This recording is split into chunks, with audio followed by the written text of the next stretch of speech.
परम मंगल में परात्परखलेश्वर अकारण करुणा वरुणालय भक्त वांछा कल्पतरु तड़िद्वित विनिंदित पीतांबरधारी श्री बालकृष्ण प्रभु की, श्री राधा रमण राधा वल्लभ लाल की वांगमयी शब्दमयी प्रतिमूर्ति हम आप सबके मध्य में विराजमान श्रीमद् भागवत महापुराण को बारंबार प्रणाम। कथा आती है कि सूर्य उदय से सूर्य अस्त तक श्री हनुमान जी महाराज राम जी के पास ही रहते हैं, एक मिनट के लिए नहीं छोड़ते, बल्कि चरणों को गोद में लेके बैठते हैं। सभा, राम जी की सभा में भी जो कुछ भी होता है हनुमान जी महाराज ऐसे ही बैठे रहते हैं, चरण नहीं छोड़ते राम जी के, किसी को छूने भी नहीं देते। मेरा ये अधिकार है बस। और बोले इसमें आप भले स्वार्थी मानो मुझे, पर ये चरण मैं नहीं छोड़ूंगा। लेकिन जैसे ही सूर्य अस्ताचल को जाते हैं हनुमान जी महाराज की घबराहट शुरू हो जाती है। अब सूर्य अस्त हो जाएगा, राम जी कनक भवन में चले जाएंगे, अंतःपुर में चले जाएंगे, वहां सखियां मुझको जाने नहीं देती।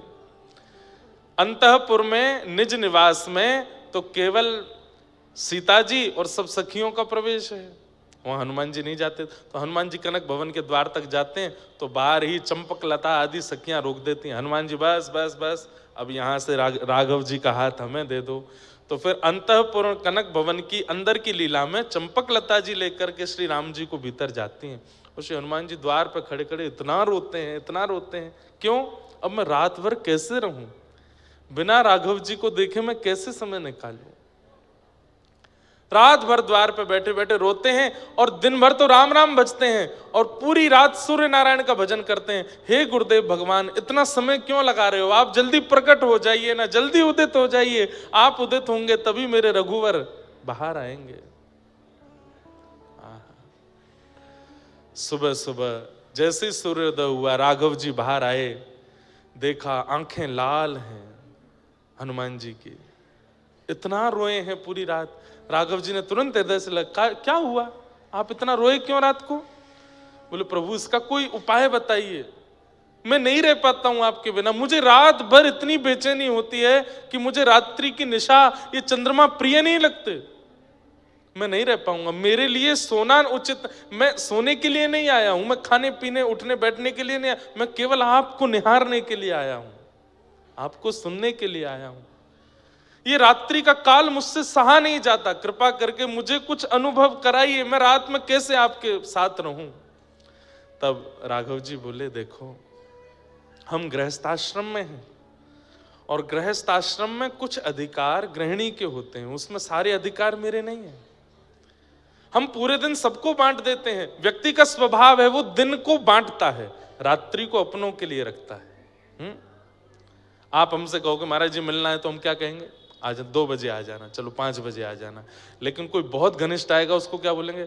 चलो रात में 10 बजे बैठेंगे। हाँ, क्यों? अपनों को रात्रि बांटी जाती है, परायों को दिन बांटा जाता है। मानव ऐसे ही रहता है। मुझे बहुत परायापन लगता है कि मुझे रात में आपका सानिध्य नहीं मिलता, कृपा कीजिए मुझ पर। तो हनुमान राम जी बोले, कुछ अधिकार गृहिणी के होते हैं, तुम सीता जी से कहना, मैं उसमें कुछ नहीं कह पाऊंगा। हनुमान जी द्वार पर ही बैठे रहे, चंपक लता आदि सखियां आई, बोले क्या बात है? बोले मुझे मैया से मिलना है, मैया को बोलो मैं बैठा हूं बाहर। सीता जी से कहा, बोले लेके आओ भीतर। तुरंत हनुमान जी गए, इतना रोए चरणों में, बोले मुझ पर कृपा करो, अनुग्रह करो, मैं कैसे रहूं अपने राघव जी के साथ। सीता जी बोली, देखो पूरा दिन तो हमने तुमको दे रखा है, राम जी पूरे दिन दिखते भी नहीं हमको, पर कम से कम रात में तो इतना ध्यान रखो, हम गृहिणी हैं और ये अंतःपुर है, यहां पर सबका प्रवेश नहीं। हनुमान जी बोले मैं तप करने चला जाऊं। बोले क्या करोगे तप में? बोले तप में वरदान मांगूंगा कि मैं भी सखी बन जाऊं ताकि मुझे भी अंतःपुर मिले। बोले ये सब करने की आवश्यकता नहीं, तुम बढ़िया रहो प्रेम से। तब जैसे हनुमान जी बाहर आने लगे, सीता जी ने तो मना कर दिया, तो चंपक लता सखी ने हनुमान जी से कहा, सुनो आप सरजू जी के पास जाओ, इस अयोध्या नगरी की प्रथम सहचरी सरजू जी हैं, यदि वो अनुग्रह कर देंगी तो कृपा हो जाएगी। और श्री हनुमान जी महाराज इतनी विरह वेदना में सरजू जी के तट पर बैठे हैं कि जैसे ही हनुमान जी का अश्रुबिंद प्रकट होकर के ठोड़ी पर एक बिंदु बना और जैसे ही टपक करके श्री सरजू जी में गिरा, सरजू जी का जल उष्ण हो गया, गर्म हो गया, भाप उठने लगा। तुरंत सरजू जी प्रकट हो गई और प्रकट होकर के कहा, हे यमलोक के राजा यमराज, इतनी वेदना, इतनी पीड़ा क्या कभी किसी को यमलोक में होती है? जितनी वेदना, जितनी पीड़ा में ये एक अश्रुबिंद है। यमराज कहते हैं, इतनी वेदना तो यमलोक में भी किसी को नहीं होती। कौन है इतनी वेदना में?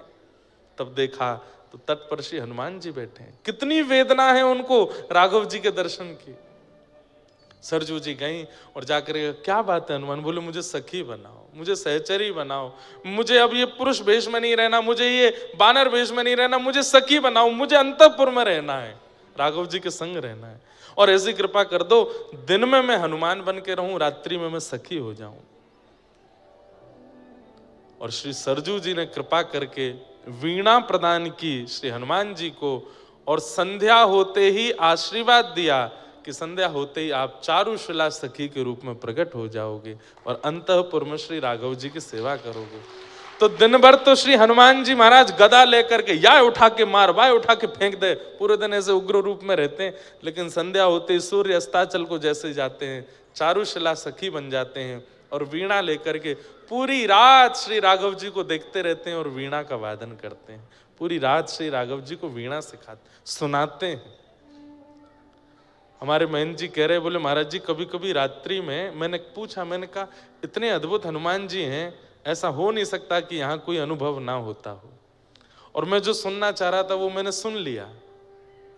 कई बार मैंने कई हनुमान जी के स्थानों पर कथा की, कईयों ने कहा हमें हनुमान जी के हुंकार की आवाज आती है, कभी राम की आवाज आती है, कभी चलते हैं तो उनके धम धम धमक की आवाज आती है, कभी खड़ाओं की। तो ये सब महाराज जी ने भी बताए। तो मैं लेकिन कुछ सुनना चाह रहा था और वो यही था कि महाराज जी रात्रि में घुंघरू की आवाज आती है। मैंने कहा हाँ, अब लगा कि राम हनुमान जी यहीं बैठे हैं, क्योंकि वो रात्रि में चारुशिला रूप में होते हैं और उस समय श्री राघव जी को प्रसन्न करने के लिए, श्री राघव जी के मन को आनंदित करने के लिए वो सखी रूप धारण करके नृत्य करते हैं, गायन करते हैं। ऐसे श्री हनुमान जी। मैं जब से कथा करने आया, मैं एक ही बार गया हूं अभी तक दर्शन करने, पर वो छवि ऐसी बस गई है नेत्रों में। इतना अद्भुत स्वरूप है श्री हनुमान जी का, हनुमानगढ़ी के, मैं क्या बताऊं। ये सौभाग्य है हमारे महंत जी का, पूरे परिवार का, जो इनकी सेवा उन्हें प्राप्त है। ऐसे देखो, ऐसी झांकी कहीं नहीं देखी होगी। ऐसे मोटे मोटे लड्डू ये ऐसे धारण करते हैं यहाँ पर, जैसे मानो बंक मुस्कान, एक बांकी मुस्कान होती है ना, ऐसी मुस्कान है श्री हनुमान जी की। अद्भुत झांकी है। राघव जी की बड़ी बड़ी अंतःपुर की लीलाएं हैं जिनको व्यास मंच से कई लोग नहीं सुनाते, और नहीं सुनाना भी नहीं चाहिए। सारे भाव नहीं बताने चाहिए कथा में। पर हमारे रामानुज गुरु जी, पूज्य पिताजी महाराज के गुरु जी एक लीला सुनाते थे, वो और सुनाऊं। अंतःपुर में कैसी लीला होती है कि रोज राघव जी जब भीतर कनक भवन में आते हैं तो दरवाजा बंद करते ही सब सखियां कहती हैं, मर्यादा बाहर छोड़ के आए हो ना, मर्यादा पुरुषोत्तम, मर्यादा पुरुषोत्तम, पूरे दिन मर्यादा पुरुषोत्तम बने घूमते हो, ये अंतःपुर में मर्यादा नहीं। तो राघव जी बोलते हैं, हाँ अब जैसे चाहो बैठा लो। तो सब सखियां लेकर के राम जी को घुमाती हैं, कभी झूला पे बैठाती हैं, कभी कुछ करती हैं। अभी तो ये होली का, इतनी सुंदर होली है राघव जी की, कल अगर अनुभव लगा तो कल सुनाऊंगा। तो सीता जी बोली, आज क्या विनोद करें? केवल वृंदावन चंद्र ही विनोद नहीं करते हैं, प्रिया प्रियतम आनंद नहीं करते, यहाँ राघव जी और सिया जी का भी सुख होता है। वो आज क्या विनोद करें? तो सब सखियां बोली, क्या करें? नृत्य करें? बोले नृत्य तो रोज ही करते हैं। गायन करें? बोले वो भी रोज ही होता है। कुछ नया बनाए? बोले वो भी रोज। कुछ अलग करो आज।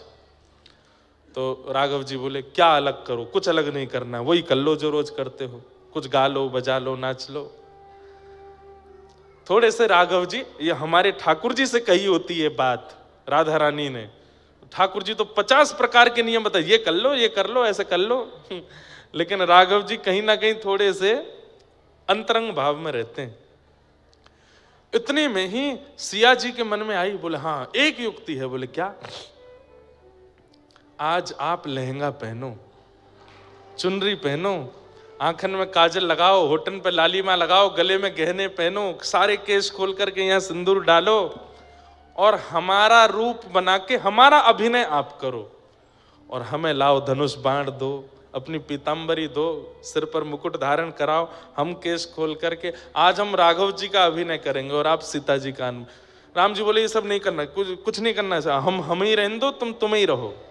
सीता जी बोली करना पड़ेगा, ये अंतःपुर है, ये आपकी सभा नहीं है कि वहां सभा में जाकर के आपकी बात मानी जाएगी, ये कनक भवन है, यहाँ हमारी बात मानी जाएगी। राघव जी बोले तो ये क्या तरीका है कि हम कुंडल उंडल पहन करके, आंखन में काजल लगा के, लहंगा बढ़िया पहन के घूमे। बोले कोई बात नहीं, एक विनोद होगा, सखियों को सुख मिलेगा। दूर खड़े चारुशिला जी के रूप में हनुमान जी बड़े प्रसन्न, बोले आज आनंद आएगा, करवा। राम जी अंत में बेचारे हार गए, बोले कि ठीक है, कहाँ हैं, दीजिए अपने वस्त्र। सीता जी ने अपने संपूर्ण वस्त्र श्रृंगार सब दिया।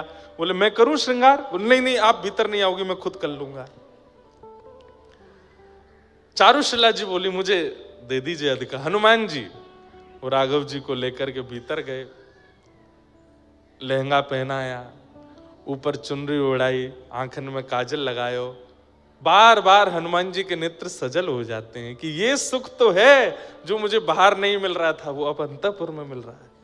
और वहां चंपक लता सखी लेकर के गई हैं श्री सिया जी को, और वहां राघव जी का रूप, आहा, नव कंज लोचन कंज मुख कर कंज पद कंजारुण, अद्भुत रूप धारण किया।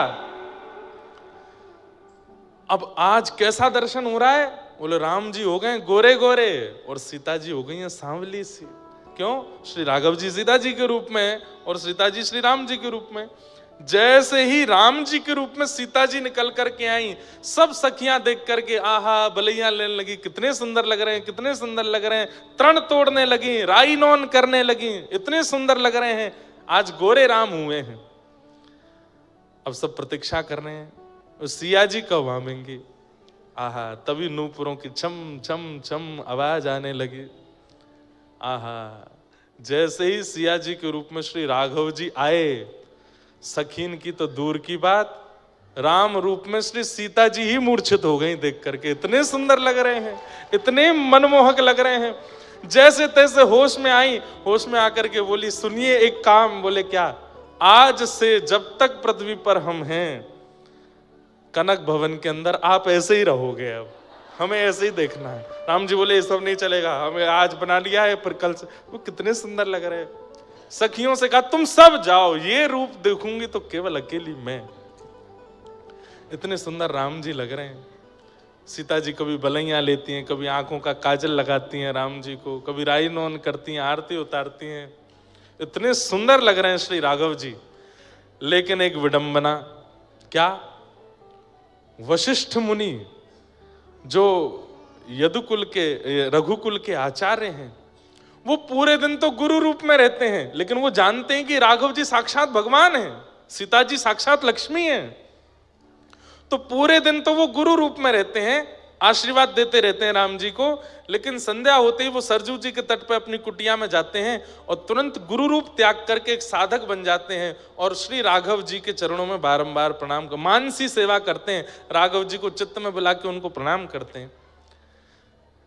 लेकिन हैं भी तो वशिष्ठ मुनि। अब वशिष्ठ मुनि जैसे ही सरजू जी के तट पर बैठे, नेत्र बंद करके हृदय में राघव जी को प्रणाम करने के लिए जैसे ही उनका आवाहन किया, तो क्या देखते हैं? राम जी तो गोरे गोरे दिख रहे हैं और सीता जी सांवली सी दिख रही हैं। वशिष्ठ मुनि बोले ये क्या हो रहा है चित्त में? ये राम जी गोरे कैसे हो गए? ये श्याम वर्ण के ठाकुर जी गोरे क्यों दिख रहे हैं? तुरंत सरजू जी में स्नान किया, स्नान करके फिर से माला आदि करके फिर से नेत्र बंद करके जैसे ही मानसी में बैठे, सिंहासन पर गोरे राम जी बैठे हैं, बगल में चुनरी ओढ़ के घूंघट करके सांवली सीता जी बैठी हैं। बोले ये क्या हो रहा है? कहीं ऐसा तो नहीं, ये कोई संकेत है?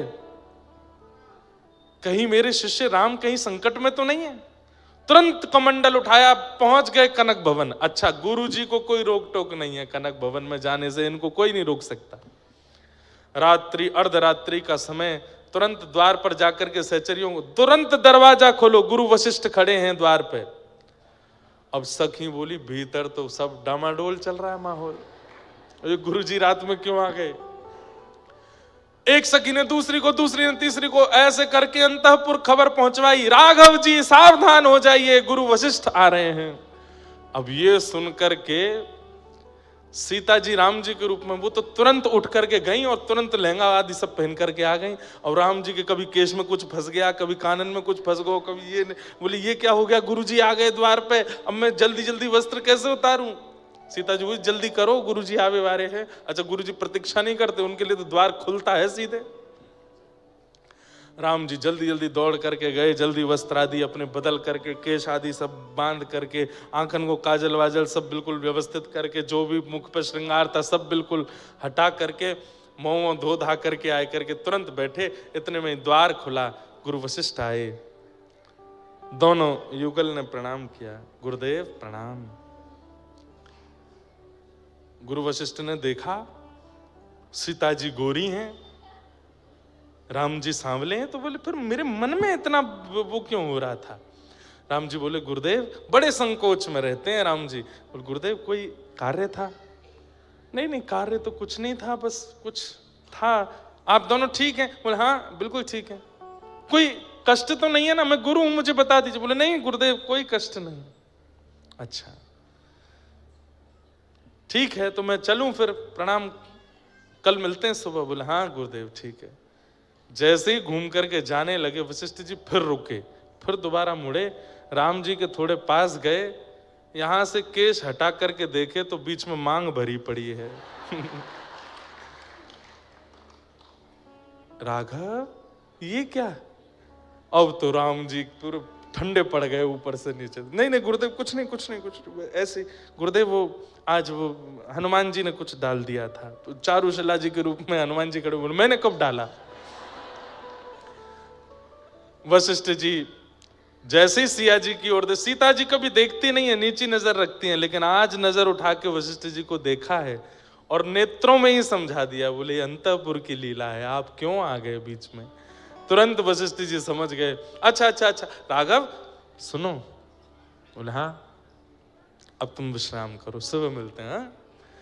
वशिष्ठ जी तो गए, राम जी इतने संकोच में चद्दर लई और श्रृंगार घर में जाके ओढ़ करके बैठ गए। 3 दिन तक ऐसे ही बैठे रहे, ना किसी से मिले ना किसी से, इतने संकोच में आ गए। बोले गुरु जी ने मुझे इस रूप में देख लिया।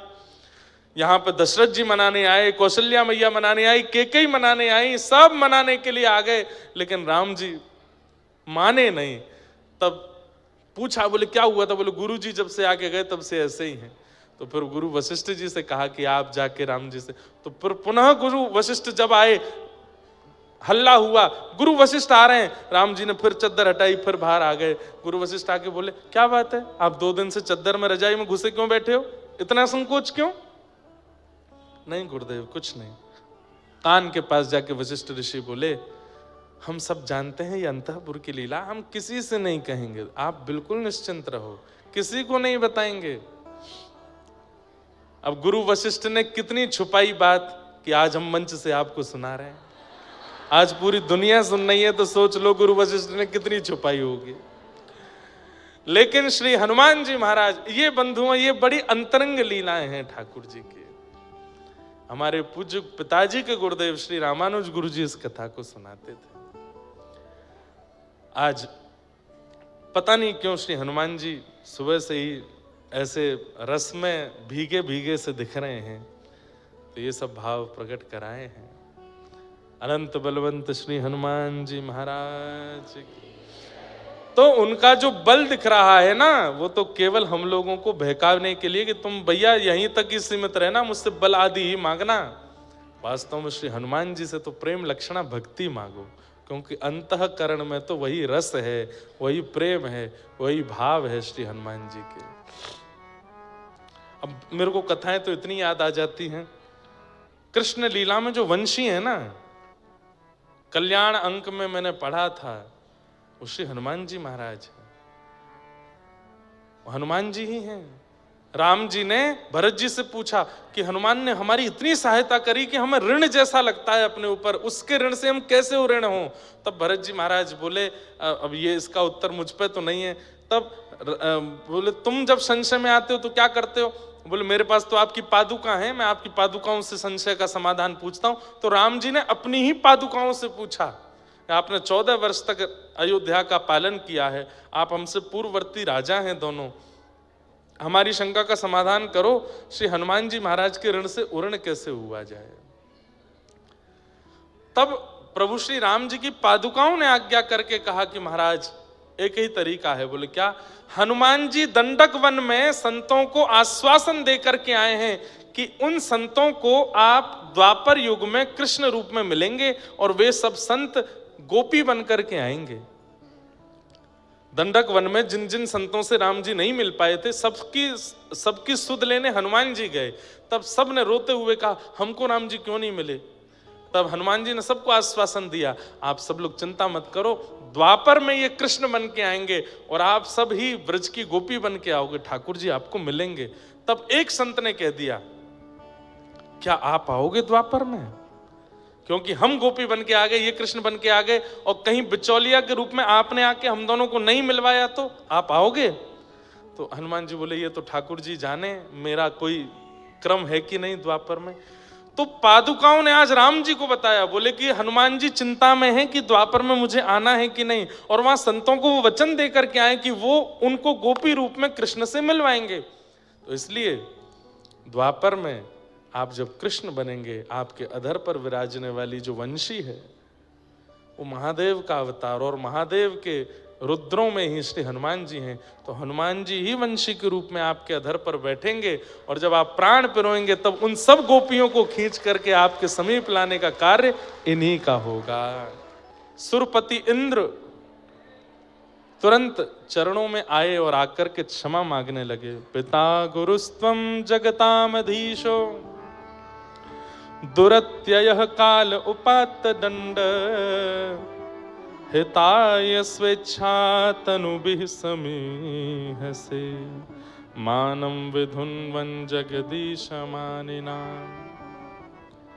हे नाथ मुझे क्षमा कर दीजिए, मुझसे अपराध हो गया, मैं आपके रूप को पहचान नहीं पाया, आपकी इस लीला को नहीं जान पाया। आप मेरे पिता हैं, मेरे गुरु हैं, आप चाहें तो मुझे दंडित कर सकते हैं। बंधुओं, इंद्र ने अपराध करने के बाद अपने अपराध को स्वीकार किया।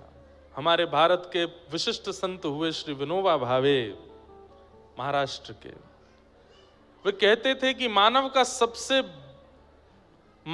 सबसे सुंदर गुण क्या है? अपने अवगुणों को स्वीकार करना, ये सबसे बड़ा गुण है।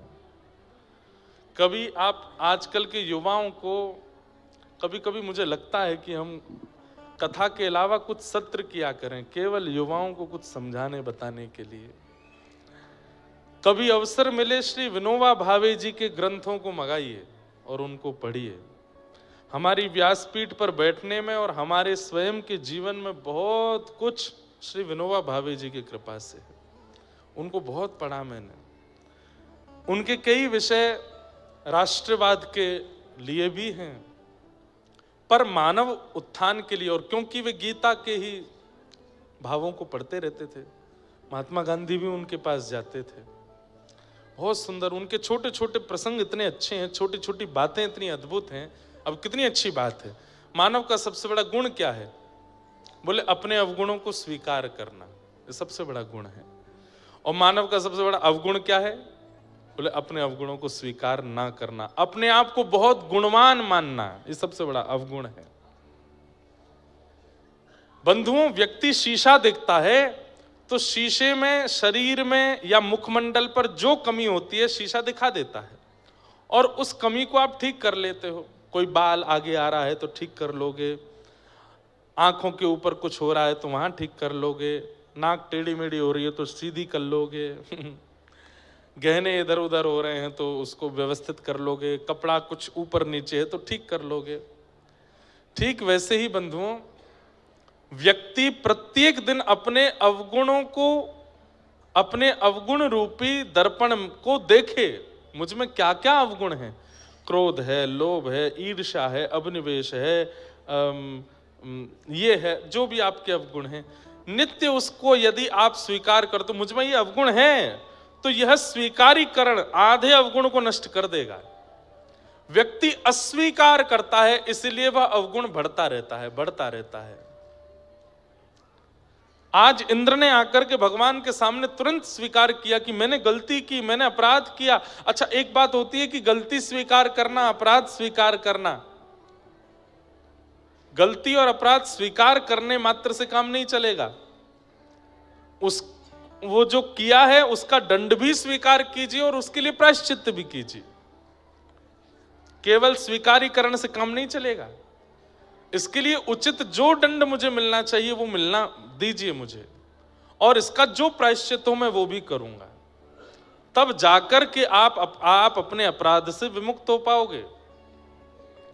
लेकिन हमारा आपका स्वभाव कैसा है कि हम अपने अपराधों को सदा नजरअंदाज करते रहते हैं, अपने दोषों को सदा नजरअंदाज करते रहते हैं। इसलिए वो दोष अंतिम समय तक चित्त में रहते हैं, और एक समय आयु हो जाने के बाद तो वो दोष इतना प्रगाढ़ हो जाता है, आपके मुख पे दिखने लगता है, आपके मुख मंडल पर उसकी झांकी आ जाती है कई बार। और एक बात बोलें, व्यक्ति का चेहरा सब कुछ बता देता है।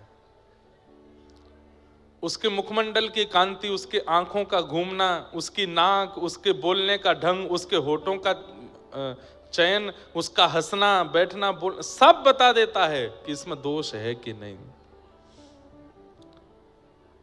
तो कम से कम दोष युवाओं के लिए इतनी बड़ी सुयोग्यता है कि वो अपने अभी इसी उम्र में अपने दोषों को नष्ट कर सकते हैं। यदि रखेंगे अपने अंदर तो कुछ समय बाद चेहरे पर दिखने लगेगा। लोभी व्यक्ति का चेहरा दिखा देता है कि वो लोभी है, क्रोधी का चेहरा दिखा देता है कि वो क्रोधी है, ईर्ष्यालु व्यक्ति की आंखें बता देती कि वो ईर्ष्यालु है, कामी व्यक्ति का मुखमंडल बता देता है, बोलने के शब्द बता देते हैं कि वो कामी है। सब कुछ आपके आवरण में दिखने लगता है। आवरण में वो दोष आवे उससे पहले पहले उस दोष को नष्ट कर दीजिए, और दोष को नष्ट करने का एक ही तरीका है, उसको स्वीकार कीजिए, और स्वीकार करके नित्य बस चिंतन कीजिए कि मुझ में ये दोष है, इसकी निवृत्ति कैसे हो ये मुझे बताओ,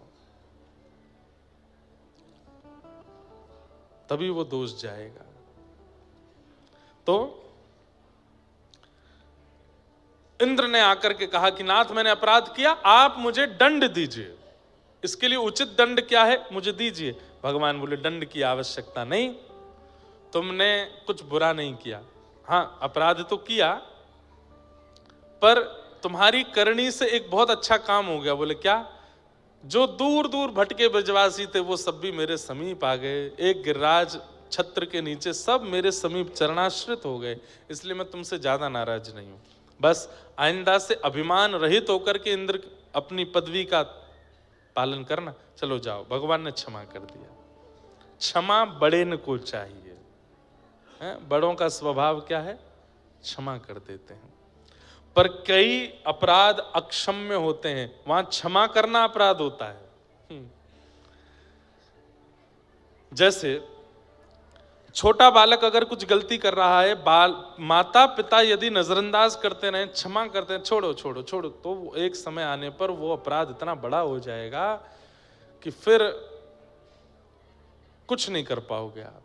इसलिए छोटे बच्चे कोई गलती करते हैं तो माता पिता को टोक देना चाहिए, रोक देना चाहिए, थोड़ा डांट देना चाहिए। शास्त्र आज्ञा करते हैं, लालयेत 5 वर्षाणि 10 वर्षाणि ताड़येत प्राप्ते तु 16 वर्षे पुत्रम मित्र वदाचरेत।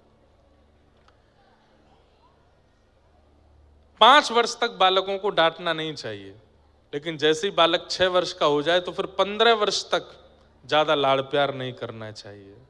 लेकिन जैसे ही बालक 16 वर्ष का हो जाए तो उसके साथ मित्रता कर लेनी चाहिए। आप पिता हो, माँ हो, ताऊ जी हो, ताई जी हो, चाचा हो, चाची हो, ये भुला करके उसके प्रति मित्र भाव रखो।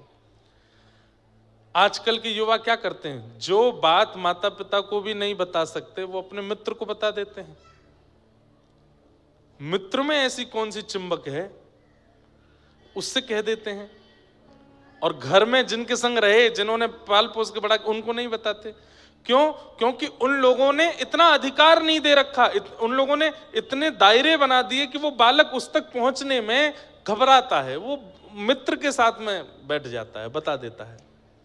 इसलिए हमारे शास्त्रों ने कहा कि 16 वर्ष के बाद बालकों के साथ तेजी से पेश मत आइए, उनके साथ मित्रता कर लीजिए और उनके सबसे अच्छे मित्र आप बन जाइए, ताकि वो आपसे कुछ ना छुपावें, सब कह दें। और यदि वो कोई बात कह भी दें और ऐसी बात कह दें जो अस्वीकार्य हो, जिसको आप स्वीकार नहीं कर सकते, तो उनके सामने रिएक्ट मत कीजिए, पीछे से जाकर के उसका कुछ तोड़ ढूंढिए।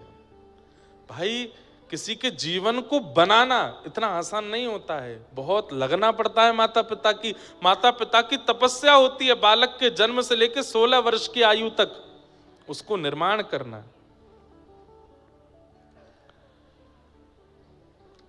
आप लोगों को अगर अनुकूलता लगे तो जो बीच में बैठे हैं, इधर बैठे हैं, उधर थोड़े थोड़े नेक आगे खिसक आओ, नेक आगे आ जाओ, तो थोड़े जगह बन जाएगी। पीछे जो लोग बेचारे खड़े हैं, परेशान हो रहे हैं, उनको भी जगह बैठने को मिल जाएगी, ऐसी हमको आज्ञा हुई है। थोड़े थोड़े आगे आ जाओ।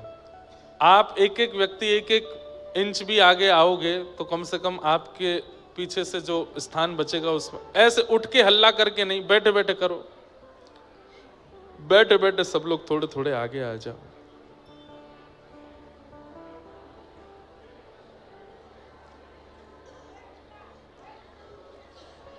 बिना हल्ला किए तो उठेंगे ही नहीं। क्या बताएं महाराज, जल्दी से बैठ जाओ, बैठा दो लोगों को। और कईयों को तो अवसर मिला, 2-4 को कूद काद के आगे आ गए हैं। बैठ जाओ, बैठ जाओ।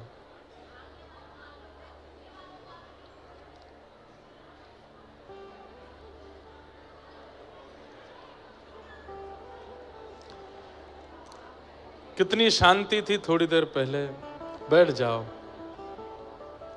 बैठ जाओ। चलो अब जो जहां खिसक गए बस ठीक है, जगह मिल जाए ठीक। बाकी जिन लोगों को जगह नहीं मिल रही, खड़े हैं, 1 दिन की कथा और बची है, कल जल्दी आके अपना स्थान ले लेना। और क्या करें।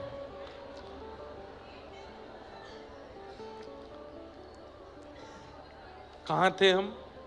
इंद्र भगवान की स्तुति गा रहे, भगवान की स्तुति गाई, भगवान ने क्षमा कर दिया। तत्पश्चात एकादशी व्रत की कथा बताई गई, एकादशी व्रत के नियम बताए गए। बंधुओं, वैष्णवों की 3 निष्ठा है, नाम निष्ठा, तुलसी निष्ठा और एकादशी निष्ठा। अगर इन 3 निष्ठाओं में से एक निष्ठा भी आपके अंदर है तो आप वैष्णव हो। कौन कौन सी निष्ठा? नाम निष्ठा।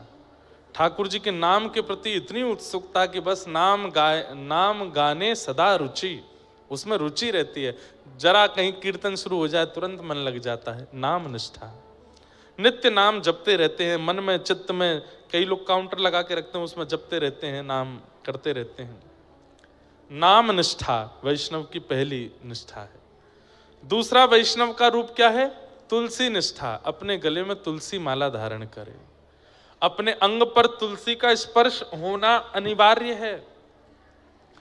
जिस बिना तुलसी को पधराए ठाकुर जी जल भी पान नहीं करते, हम लोगों का अंतिम समय आएगा तो बिना तुलसी के ठाकुर जी हमको कैसे स्वीकार करें? इसलिए अंतिम समय कभी भी आ सकता है, तुलसी पहनो। और एक बात बताएं, वृंदावन जाइएगा अब की बार, और ये वाली जो तुलसी है, तुलसी भी है, इसमें भक्तमाल जी हैं मध्य में। अगर ये धारण कर सको तो ये धारण करो। इसमें सब भक्तों के नाम हैं और ये सदा आपके चित्त में विराजते हैं।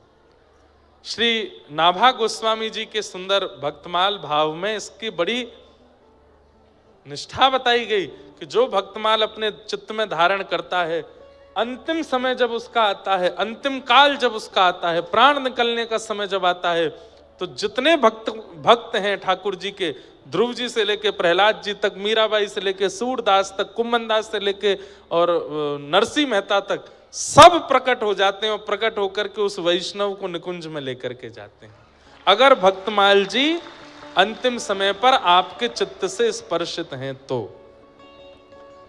लेकिन इनको धारण करने के बाद कम से कम भक्ष मदिरा सेवन, अशुद्ध आचरण, उनसे बचना पड़ेगा। क्योंकि इनको धारण करने के बाद अगर कुछ अनर्गल खाया पिया तो फिर दंड और लगेगा, अपराध और लगेगा। तो बस वो आपको करना है। बाकी इनको धारण कर लो, डाएं डाएं डोलो खूब मस्त। जब प्राण निकलेंगे इनमें से सब भक्त प्रकट हो जाएंगे। और भक्त, ठाकुर जी नहीं आ पाए तो क्या हुआ, भक्त आ जाएंगे। अरे भाई कहीं पर एंट्री करनी है, हम पे वहां का पास नहीं है या अधिकार, वहां जो आपका मित्र है उससे मित्रता कर लो। वो मित्र आपको बिना पास के एंटर करा ले जाएगा अंदर, आगे आगे जाके बैठा देगा। ठीक वैसे ही निकुंज में हमारी एंट्री नहीं है, पर हम अगर किसी भक्त को रिझा लें, सूरदास जी को मनाते चलो, मीराबाई को मनाते चलो, नरसिंह मेहता को मनाते चलो, कुमन दास को, अपने जीवन में एक भक्त को आश्रय अपने चित्त में विराजमान, उनको भी मनाते चलिए। राधा वल्लभ जी प्रिय लगते हैं तो फिर चित्त में एक भक्त को भी बैठाओ, राधा वल्लभ जी के दर्शन करो और फिर चित्त के उस भक्त को भी मनाओ। बोले हमारी तो योग्यता नहीं इनके चरण मिले, आप प्रसन्न रहना, आप अंतिम समय में कृपा करके हमको ले चलना है इनके पास। आहा, तो भक्तमाल जी धारण करो, कंठी धारण करो, तुलसी धारण करो। और तीसरी निष्ठा होती है वैष्णव की एकादशी निष्ठा। वो एकादशी के दिन अन्न का सेवन नहीं करता, लेकिन हमारी कई परंपराएं हैं वहां पर एकादशी नहीं होती। जैसे जगन्नाथपुरी में एकादशी नहीं है। इसका मतलब क्या है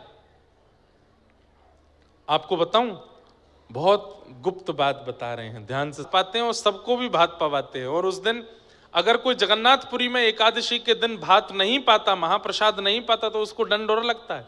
लेकिन एकादशी है और आप जगन्नाथपुरी में हो तो आप होटल में नहीं खा सकते, आप बाहर की रसोइयों में नहीं खा सकते, वहां तो आपको व्रत का ही खाना पड़ेगा।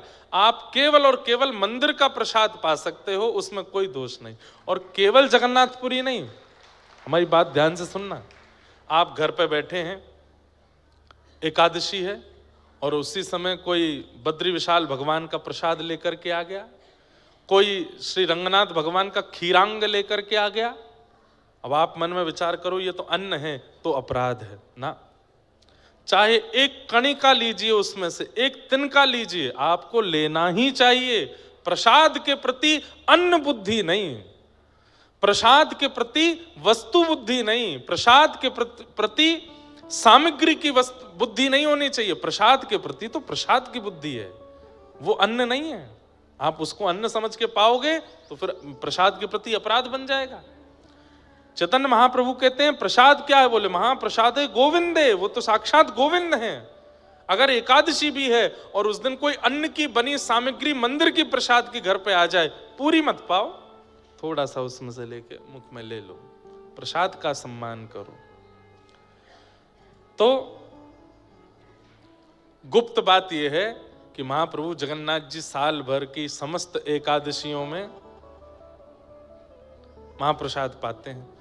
लेकिन जैसे ही स्नान पूर्णिमा आती है, स्नान पूर्णिमा के बाद 15 दिन जो मंदिर बंद रहता है रथ यात्रा तक, उतने दिन महाप्रभु जगन्नाथ जी अन्न सेवन नहीं करते। तो इसका मतलब क्या है, साल भर की सबरी एकादशी एक बार में कर लेते हैं जगन्नाथ जी, सबरी एकादशी कर लेते हैं।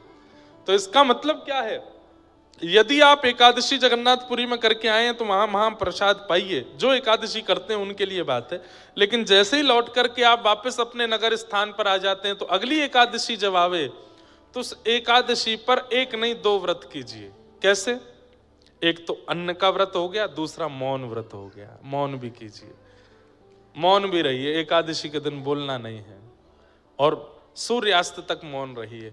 ये 2 व्रत ये तभी कर सकते हो आप, ये 2 स्थिति में किया जा सकता है। वैसे कोई आवश्यकता नहीं है इसकी। जगन्नाथपुरी में महाप्रसाद पाए तो वो एकादशी ही मानी जाती है, पर फिर भी कई लोगों के मन में बहम होता है, हमने अन्न पाया, ये पाया। पहली बात तो अन्न बुद्धि नहीं, महाप्रसाद पाया। दूसरी बात, आपकी बहुत निष्ठा है कि नहीं हमने एकादशी एक नहीं हो पाई, हमसे व्रत नहीं कर पाए, तो अगली एकादशी पर 2 एकादशी करो, अन्न की भी व्रत करो, मौन का भी व्रत करो। या फिर ये नियम आप तब पालन कर सकते हो जब एकादशी आपकी पूर्व की कोई छूट जाए। जैसे यात्रा में होने के कारण, घर में कोई घटना हो गई उसके कारण, या फिर घर में कोई ऐसी बात थी, या कुछ कुछ कुछ आप अस्वस्थ थे, हॉस्पिटलाइज्ड थे, या कुछ भी था जिसके कारण आपकी एकादशी छूटी, तो अगली एकादशी पर उसकी भरपाई करो। अब जैसे मान लो आपकी 3-4 एकादशी छूट गई, तो 3-4 एकादशियों में अन्न व्रत और मौन व्रत दोनों करो, ताकि उसकी पूर्व की छूटी हुईयों की भी भरपाई होगी। पर एकादशी करनी चाहिए।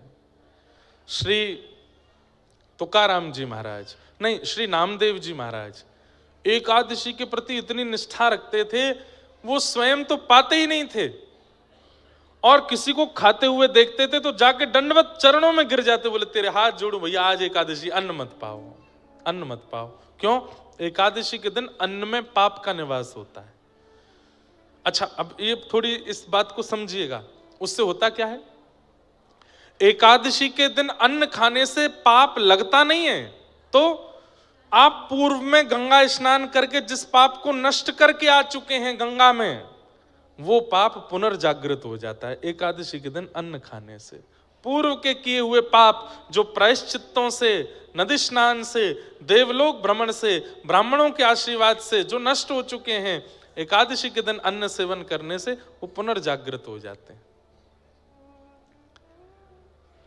तो क्या करें? नहीं पाना चाहिए, अन्न नहीं पाना चाहिए। तो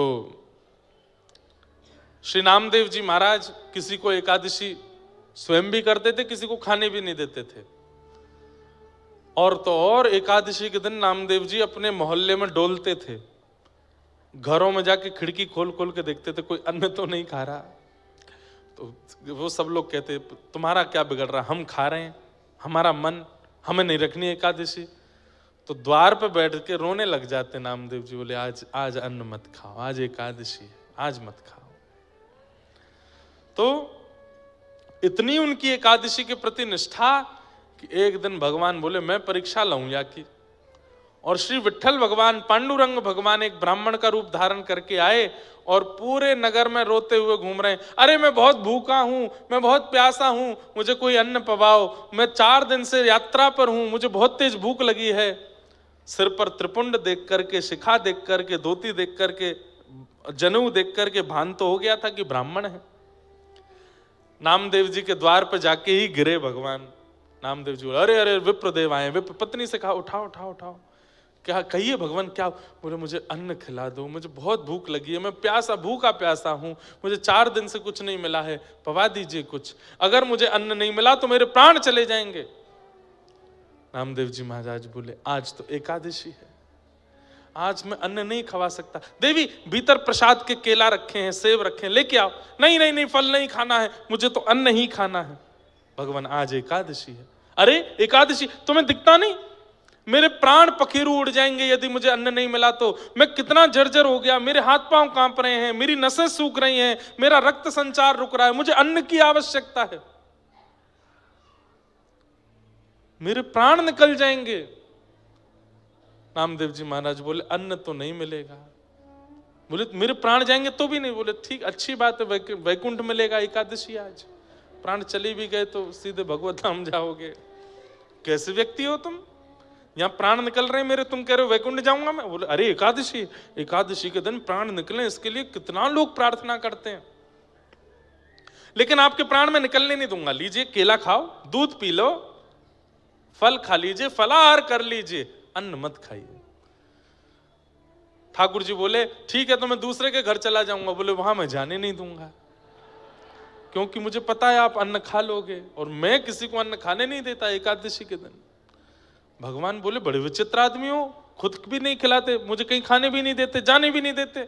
अरे मेरे प्राण निकल रहे हैं। भगवान जोर जोर से नाटक करने लगे, चिल्लाने लगे, अरे नगरवासियों, अरे इसने मुझे कैद कर लिया है, मेरे प्राण निकलवा रहा है जबरदस्ती। नामदेव जी बोले नहीं नहीं नगरवासियों, मैं इनके प्राण, मैं फल खिला रहा हूं, ये खा नहीं रहे हैं, आज एकादशी, अन्न में खाने नहीं दूंगा। तो नगर के जो चिढ़ने वाले लोग थे वो आकर के नामदेव जी पर चिल्लाने लगे, अरे ये हमारे साथ भी ऐसा करता है, हमारे घरों में आकर के भी देखता है कोई अन्न तो नहीं खा रहा। अरे तुझे करनी है एकादशी, तू कर, सबसे क्यों करवाता है भैया, आज तो नहीं खाया ना आपने। बोले कि अभी भी देखो इसको यही चिंता है कि मैंने अन्न तो नहीं खाया, अपनी चिंता कर। मेरा तो उद्धार हो जाएगा, पर मुझे है कि सबका होना चाहिए, कोई रह ना जाए इस धराधाम पर, सब पंढरीनाथ को प्राप्त कर लें। ठाकुर जी बोले परीक्षा तो हो रही है लेकिन थोड़ी और बड़ी हो। इतने में ठाकुर जी दौरा पड़ गया, ठाकुर जी को जोर जोर से हिलने लगे, अन्न खिलाओ, मेरे प्राण निकल रहे हैं। नामदेव जी महाराज सिर सहलाने लगे, पैर दबाने, पत्नी से बोले देवी एक काम करो, दूध में केला घोल करके पिला दो इनको, थोड़े प्राण तो बचेंगे। ब्राह्मण ने मुंह बंद कर लिया, नहीं वो नहीं पीऊंगा, अन्न ही खाऊंगा। अब मेरे प्राण निकल रहे हैं। आंखें ऊपर चढ़ा ली भगवान ने, और देखते ही देखते सचमुच के जैसे प्राण निकल जाते हैं वैसे ठाकुर जी हो गए। हाथ शिथिल पड़ गए, श्वास रुक गई, धड़कन रुक गई, शरीर ठंडा पड़ने लगा। नगर के लोग बोले, अरे नामदेव, ऐसा पाप करके तू कौन से नरक में जाएगा? कौन सी ऐसी एकादशी जिससे तेने प्राण हरण कर लिया एक ब्राह्मण के? नामदेव जी महाराज पत्नी से बोले, देवी हमारी निष्ठा के कारण किसी के प्राण गए हैं, ये अकेले नहीं जाएंगे, इनकी चिता में हम लोग जीवित प्रवेश करेंगे, हम भी इनके साथ जाएंगे, हम नहीं रहेंगे, हमारी वजह से प्राण गए। अपने घर में ही चिता बनाई, उनका शव रखा, एक शव की तरफ पत्नी पति और सब बच्चों को भी बैठा लिया, और अग्नि हाथ में लेकर के नीचे चिता में अग्नि प्रज्वलित कर ली, हाथ जोड़ के बैठ गए, हे पंडरीनाथ, मैंने एकादशी नियम तोड़ा नहीं, पर मैं किसी को देखता भी नहीं अन्न खाते हुए, इसलिए इन विप्र के प्राण गए, इसलिए मैं अपने प्राणों की आहुति इनके साथ दे रहा हूं। सब नगर के लोग देखते रहे। अग्नि जैसे ही प्रज्वलित हुई, ताप जैसे ही उस शव को लगा, उस शव थोड़ी, वो तो भगवान थे। ठाकुर जी कमर में गर्मी से लगी, इतने में ठाकुर जी उठ के बैठ गए, शंख चक्र गदा पद्म धारण चतुर्भुज रूप में प्रकट हो गए। चिता के अंदर से नामदेव जी को, पत्नी को, सबको बाहर निकाला, हृदय से लगा लिया। अरे मेरे नामा, मैं तो परीक्षा लेने आया था तेरी, और तुम उस परीक्षा में सफल हुए, तुम्हारी निष्ठा देखने आया था, कैसी निष्ठा मेरी एकादशी के प्रति।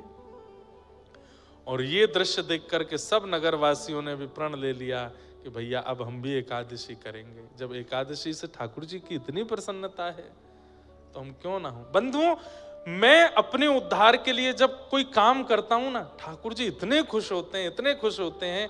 आप अपने उद्धार के लिए जब क्रिया करते हो, ठाकुर जी कहते हैं सोने का छत्र मत चढ़ाओ, पोशाक मत चढ़ाओ, इत्र मत चढ़ाओ, दान दक्षिणा पेटी में मत चढ़ाओ, पर अपने कल्याण उद्धार के लिए तुम क्रिया करो, मुझसे ज्यादा प्रसन्न कोई नहीं होता। ठाकुर जी कहते हैं मुझे इतनी खुशी होती है जब व्यक्ति अपने उद्धार के लिए क्रिया करता है। एकादशी व्रत जब व्यक्ति करता है, उत्साह के साथ करता है, उस दिन ठाकुर जी इतने प्रसन्न होते हैं, हमें देख करके रीझते हैं ठाकुर जी। और यदि वो प्रसन्न हमारी एक क्रिया से होते हैं तो हम क्यों ना करें उन्हें प्रसन्न।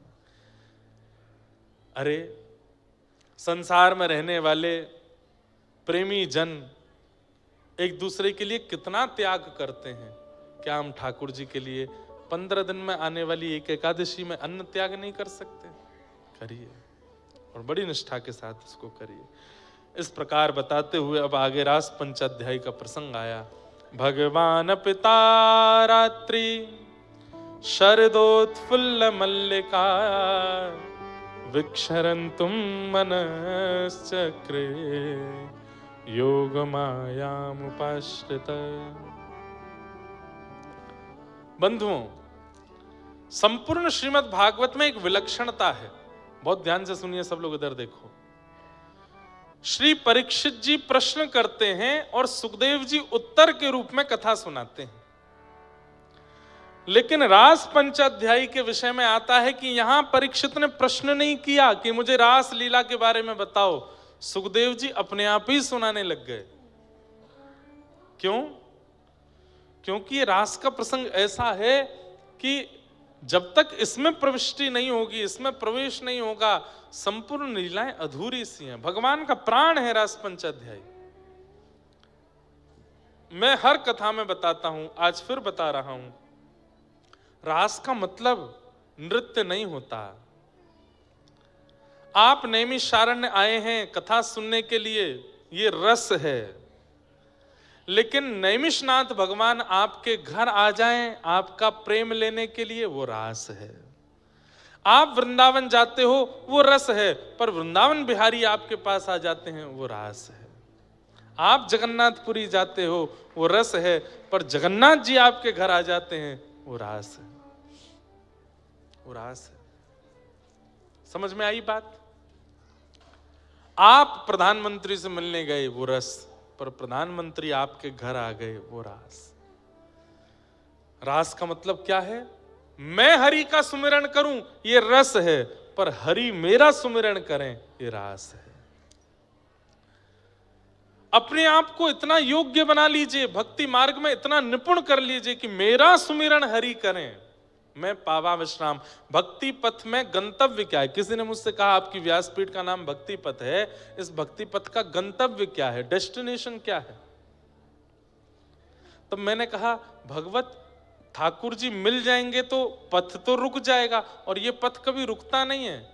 तो भक्ति पथ का गंतव्य क्या है? बोले मैंने सुमिरन करने से प्रारंभ किया था तो मैं भक्ति पथ पे था, पर मैं सुमिरन करते करते ऐसी स्थिति आई, अब मेरा सुमिरन हरि करने लग गए हैं, ये भक्ति पथ का गंतव्य है। ठाकुर जी मेरा स्मरण करने लगे। आप कहोगे महाराज जी क्या कहना चाहते हैं, भगवान हमारा भजन करते हैं? बोले हाँ। आज पंढरीनाथ भगवान की याद आ रही है। श्री विठ्ठल भगवान महाराष्ट्र में विराजमान है। वे नित्य कीर्तन करते हैं, हाथ में करताल लेकर के। रात्रि में जब पुजारी जी मंदिर बंद करके शयन करा करके गए तो पुजारी जी को दृश्य दिखा। कैसा दृश्य दिखा? कि ठाकुर जी भुजा उठा करके करताल बजा रहे हैं और श्री लक्ष्मी जी बगल में बैठ के मृदंग बजा रही हैं और ठाकुर जी उछल उछल करके नृत्य कर रहे हैं। तुरंत पुजारी जी ने जाकर के जैसे ही कपाट खोल करके देखा तो अंदर क्या पाया? आहा, ज्ञानेश्वर माऊली, ज्ञान देव तुकाराम, ज्ञान देव तुकाराम, ज्ञान देव तुकाराम, ज्ञान देव तुकाराम, ज्ञान देव तुकाराम। हमारा कीर्तन क्या है? राधे कृष्ण कृष्ण कृष्ण राधे राधे, राधे श्याम श्याम श्याम। ये हमारा कीर्तन है, ये हम करते हैं ठाकुर जी के लिए। पर ठाकुर जी का कीर्तन क्या है? ज्ञान देव तुकाराम, ज्ञान देव तुकाराम। मीराबाई सक्कूबाई, मीराबाई सक्कू, सूरदास कृष्ण दास, सूरदास कृष्ण, हरिवंश हरिदास, हरिवंश हरि, रामानुज रामानंद, रामानुज राम। ये ठाकुर जी का कीर्तन है। अपने सब भक्तों के नाम ठाकुर जी करताल पर गाते हैं और मगन होकर के ठाकुर जी कीर्तन में नृत्य करते हैं, अपने भक्तों को याद करते हैं। हम अभी रस में हैं क्योंकि राधे कृष्ण गाते हैं। कहना नहीं चाहिए, पर जिस दिन ठाकुर जी गाने लगे इंद्रेश इंद्रेश इंद्रेश, समझो अब भयो रास। ये हुआ रास। और गाते हैं ठाकुर जी, इसमें कोई अभिमान युक्त होकर के हम बात आप नहीं कह रहे हैं। जिस दिन मुझसे प्रसन्न होंगे, आपसे प्रसन्न होंगे, ठाकुर जी गाएंगे, हमारा कीर्तन गाएंगे। हमें सुनाने के लिए नहीं, खुद को प्रसन्न करने के लिए ठाकुर जी गाते हैं। किसी ने जाकर के पंढरीनाथ भगवान से कहा कि आप ज्ञानदेव तुकाराम गाते हो और कहते हो मैं भक्तों का कीर्तन करता हूं। अरे भक्त तो असंख्य हैं आपके, आप केवल 2 ही भक्तों का नाम क्यों गाते हो? ठाकुर जी बोले बेटा तुम चतुर हो, हम चतुर शिरोमणि हैं। क्यों? बोले भक्ति शतक के सबसे पहले भक्त हुए श्री ज्ञानेश्वर और भक्ति शतक के अंतिम भक्त हुए तुकाराम, तो मैं प्रथम और अंतिम भक्त को गा लेता हूं, बीच में सबरे आ जाते हैं। ज्ञानदेव पहले भक्त हैं, ज्ञानेश्वर माऊली जब भक्ति शतक आया, 100 साल इस धरती पर केवल भक्त हुए। उसी बीच सूरदास हुए, उसी बीच तुलसीदास हुए, उसी बीच मीराबाई हुई, उसी बीच सक्कूबाई हुई, उसी बीच जितने भक्तों के नाम आप ले लो, कलिकाल में होने वाले भक्त उन 100 वर्षों के बीच में ही हुए। उनमें सबसे पहले भक्त जब पृथ्वी पर आए उनका नाम था ज्ञानेश्वर माऊली, वो भी महाराष्ट्र में हुए। और भक्ति शतक के बिल्कुल अंतिम काल में जो भक्त आए उनका नाम था श्री तुकाराम जी महाराज। इसलिए ठाकुर जी क्या गाते हैं? ज्ञान देव तुकाराम, ज्ञान देव तुकाराम। बीच में सबरे आ गए, बीच में मीराबाई भी आ गई, सक्कूबाई भी आ गई, जनाबाई भी आ गई, सूरदास भी आ गए, तुलसीदास भी आ गए, सब आ गए, सबका नाम ठाकुर जी बीच में ले लेते हैं। अद्भुत है ठाकुर जी, अद्भुत है ठाकुर जी की लीला। तो रास का मतलब समझे, आप ठाकुर जी का स्मरण करो, ये रस है, पर आपका स्मरण ठाकुर जी करें, ये रास है, ये रास है।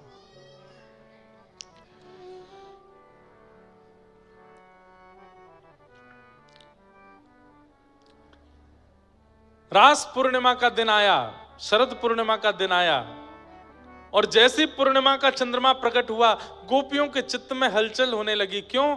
क्योंकि ठाकुर जी ने चीर हरण के समय कहा था कि मैं शरद पूर्णिमा की रात्रि पर रास करूंगा। रास करूंगा मतलब तुम्हें मुझे नहीं बुलाना पड़ेगा, मैं तुमको बुलाऊंगा।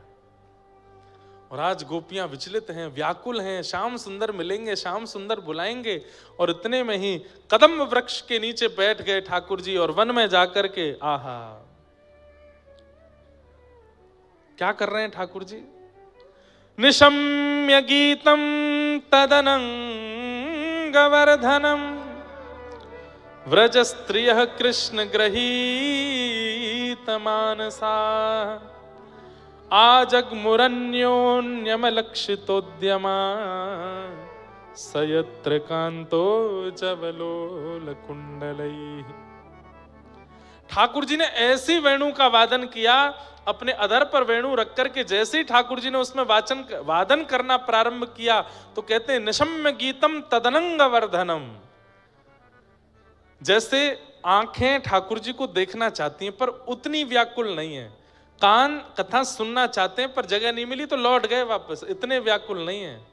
हाथ सेवा करना चाहते हैं पर सेवा मिली तो अच्छा, नहीं मिली तो लौट गए, मतलब मिले तो ठीक, नहीं मिले तो कोई बात नहीं। ऐसे वाली इंद्रियां गोपी नहीं होती। मिलेंगे कैसे नहीं, मुझे तो चाहिए, चाहे 1 दिन 2 दिन कितना मैं प्रतीक्षा करता रहूंगा, मुझे तो सेवा चाहिए। तो यहां पर कहते हैं ठाकुर जी ने ऐसे वेणु का रव किया कि जो इंद्रियां कृष्ण प्रेम में उन्मुक्त थीं, वह इंद्रियां और ज्यादा उत्सुक हो गई, उनमें और वर्धन हो गया भगवत प्राप्ति के लिए।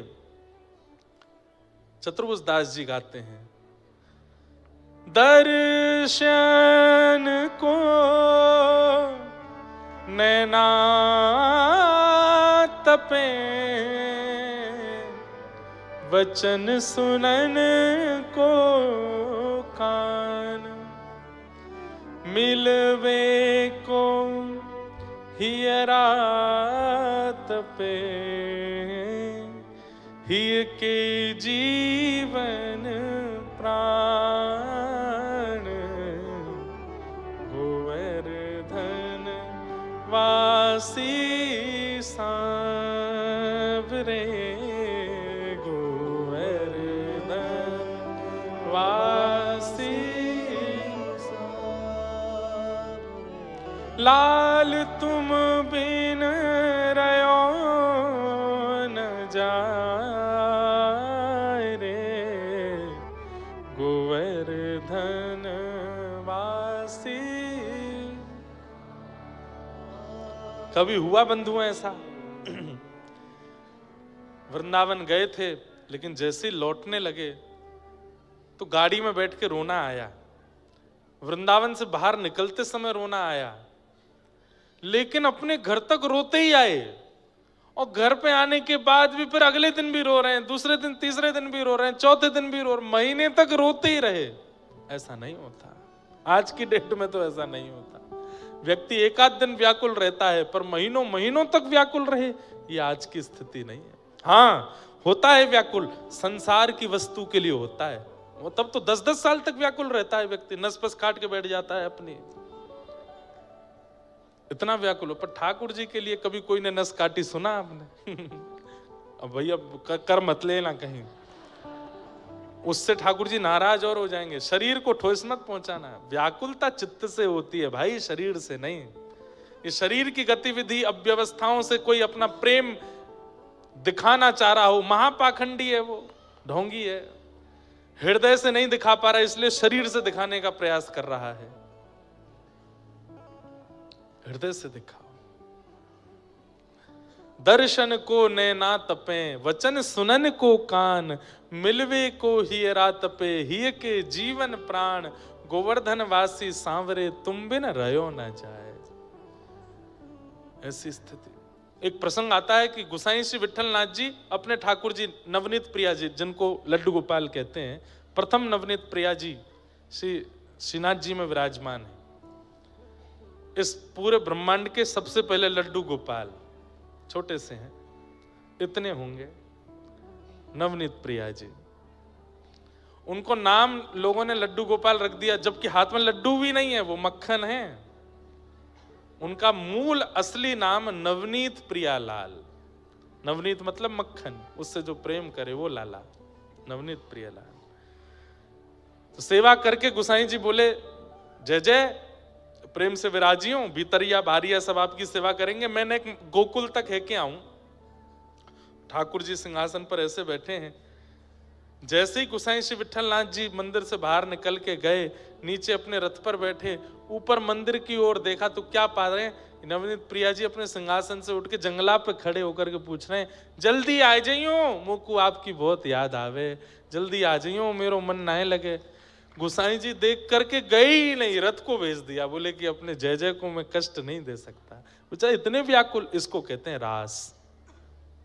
ठाकुर जी आपके लिए व्याकुल हो जाएं, आपके लिए उत्सुक हो जाएं। तो गोपियां जैसे ही कानों में वेणु रव पड़ा, सबकी इंद्रियां कृष्ण प्रेम में उत्सुक हो गईं, दौड़ने लगी गोपियां कृष्ण मिलन के लिए। जैसी अवस्था में थी, ये भी विचार नहीं किया घर के लोग क्या कहेंगे, मेरा काम अधूरा है, इसको छोड़ के चली जाऊं, पति डांटेगा, सास कुछ कहेगी, नन, कुछ विचार नहीं किया, निकल पड़े सीधे ठाकुर जी के पास। प्रेम ऐसा ही होता है, इतनी चिंता नहीं की जाती। दौड़ पड़ी गोपियां, और जैसे ही वन में पहुंची, वहां जाकर के देखा श्याम सुंदर मधुर वेणु बजा रहे हैं, और सब सामने खड़ी हैं गोपियां। आहा, भगवान ने कहा, स्वागतम वो महाभाग, प्रियम किम करवाणि व, ब्रजस्यानामयम कश्चित् ब्रूता गमन कारणम। आइए आइए आइए, स्वागतम स्वागतम, सब गोपियों का बहुत बहुत स्वागत। कितनी गोपियां गईं? बोले लाखों गोपियां थीं। और कितनी उम्र की गोपियां हैं? कोई स्पेसिफिक एज ग्रुप की गोपी गई हैं क्या ठाकुर जी से मिलने? तो कहते हैं आबाल वृद्ध बनिता। ठाकुर जी के रास में आने वाली गोपियों में सबसे छोटी गोपी 5.5 से 6 वर्ष की है। कितने की?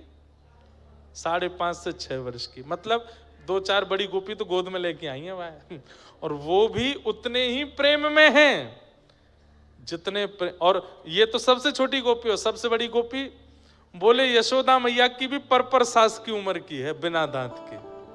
वह 2 गोपी इनको सहारो लेकर के आई है, और उस गोपी के नेत्रों में जो प्रेम कृष्ण के लिए, वही प्रेम एक 5.5-6 वर्ष की गोपी के चित्त में भी है।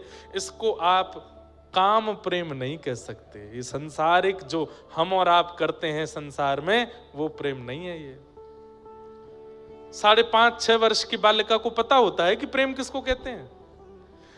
80 वर्ष के बाद बूढ़ी माता जी को कुछ इच्छा होती है क्या मन में कि मैं किसी से प्रेम कर लूं?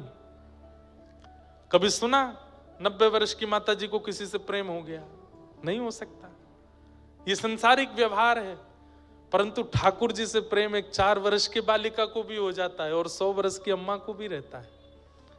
वही तो स्वच्छंद प्रेम है, जहां पर कोई कैटेगराइज्ड प्रेम नहीं है, कोई एज ग्रुप का प्रेम नहीं है। क्यों? क्योंकि वो शारीरिक प्रेम है ही नहीं, वो शरीर की स्थिति है ही नहीं, इसलिए वहां ये सब विचार भी नहीं किए जाते। जो लोग ठाकुर जी की रास लीला को आजकल बहुत विचित्र रूप से देखने लगते हैं, दिखाने लगते हैं, और उसके प्रति ऐसा भाव रखने लगते हैं, जब ठाकुर जी कर सकते हैं तो हम क्यों नहीं? अरे ठाकुर जी के रास को पहले देख तो लो, समझ तो लो, वो है कैसा। और रास का मतलब नृत्य नहीं है। मैं पुनः कह रहा हूं, परमात्मा का जीवात्मा के प्रति प्रेम, परमात्मा की जीवात्मा के प्रति करुणा, उसको रास कहते हैं। और कह दूं तो कोई अतिशयोक्ति नहीं, परमात्मा का जीवात्मा के प्रति समर्पण। हमेशा जीवात्मा समर्पित रहता है, पर जिस दिन परमात्मा समर्पित हो जाता है जीवात्मा के लिए, वो रास है।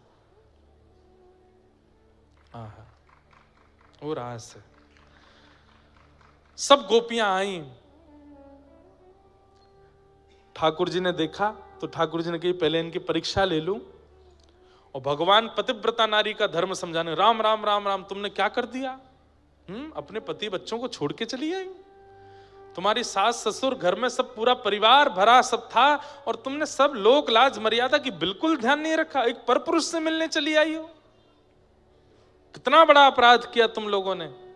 अरे पतिव्रता नारी, सबसे बड़ा व्रत यदि संसार में कोई है तो वो पातिव्रत होता है। बंधुओं, शास्त्र में कहते हैं सूर्य को कोई नहीं रोक सकता, सूर्य उदय होगा ही होगा, लेकिन एकमात्र पतिव्रत करने वाली कन्या नारी में ये सामर्थ्य है कि वो सूर्य को कह दे कि उदय नहीं होना तो सूर्य उदय नहीं होगा। एक स्त्री, एक कथा आती है,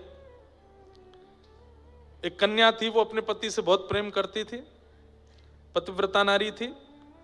सब संतों के पास जाकर के उनकी कुशलता बोलती थी। तो एक संत को प्रणाम किया, उसने कहा मांगो पुत्री क्या चाहिए? बोले मेरे पति सदा प्रसन्न रहें और मेरे नेत्रों के सामने रहे, इनका कभी मृत्यु मुझे देखनी ना पड़े। मैं पतिव्रता नारी हूं, बस मुझे आशीष दो, ये सदा प्रसन्न रहें। तो संत ने दिव्य दृष्टि से देख के कहा देवी नहीं हो पाएगा। क्यों? कल तुम विधवा हो जाओगी, कल सुबह सूर्य उदय होते ही तुम्हारे पति के प्राण उड़ जाएंगे, कल इसके प्राण चले जाएंगे। मैं त्रिकालदर्शी महात्मा हूं, इतने वर्षों से बैठा हूं तप में। क्या कहा आपने? कल सूर्य उदय होते ही मेरे पति के प्राण चले जाएंगे? बोले हाँ। तुरंत वो कन्या, एक स्त्री, एक पहाड़ पर जाकर के बैठ गई और जिस दिशा से सूर्य उदय होता है उसी दिशा की ओर देख करके बोली, यदि मैंने अपने पति को सर्वांगीण रूप से परमेश्वर मान करके उसकी सेवा आराधना की है, अपने पातिव्रत धर्म को नष्ट नहीं किया, तो हे सूर्य तुम उदय नहीं होना, मेरे पति के प्राण नहीं जाने चाहिए। सूर्य उदय नहीं हुए, भूचाल हो गया, पृथ्वी पर डामाडोल होने लगा, लोगों की मृत्यु होने लगी सूर्य उदय के कारण। कई कारण से पृथ्वी चलती है, जिसमें सूर्य भी एक कारण है। कहते हैं अंततो गत्वा ब्रह्मा जी को आना पड़ा और अंततो गत्वा ठाकुर जी को आना पड़ा। बोले तुम क्यों सूर्य को रोक करके बैठी हो? बोले पहले कहिए कि सूर्योदय होने से पति के प्राण नहीं जाएंगे तो मैं अपना व्रत वापस लूंगी, अपना तप रोकूंगी। तब ठाकुर जी, ब्रह्मा जी ने कहा तुम्हारे पति नहीं जाएंगे, नहीं जाएंगे, नहीं जाएंगे। तब जाकर के उसने अपना तप पूर्व लिया और सूर्योदय हुआ, तब जाकर के सब सामान्य हुआ। इसका मतलब अच्छा, केवल पतिव्रत पत्नी ही क्यों करे? पत्नी व्रत भी होता है, और ये हंसने वाली बात नहीं है, ये बहुत सीरियस बात है। पत्नी व्रत भी होता है।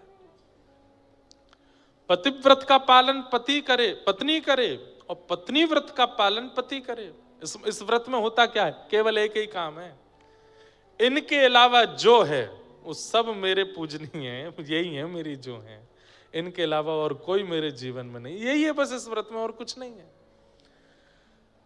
कई बार हम लोग संग रहते हैं, किसी अन्य को अपने जीवन में आने नहीं देते, पर जीवन में शरीर से तो नहीं आने दिया, पर मन से आने दिया, नेत्रों से आने दिया, उसके बारे में चिंतन किया। पतिव्रत और पत्नी व्रत वहां टूट जाता है।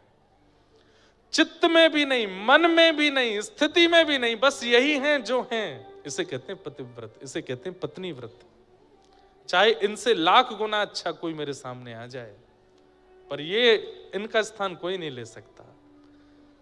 ऐसी पत्नी के प्रति पति की भावना और पति के प्रति पत्नी की भावना, इसी को व्रत, ये व्रत सबसे ऊंचा व्रत है। इससे ऊंचा कोई व्रत नहीं है संसार में। इस व्रत का पालन करें। तो भगवान समझा रहे थे ये बात किनको? गोपियों को। और तुम सबने क्या किया है? आधी रात में अपने पतियों को छोड़ के मेरे पास आ गई हो। चलो जाओ, वापस लौट जाओ।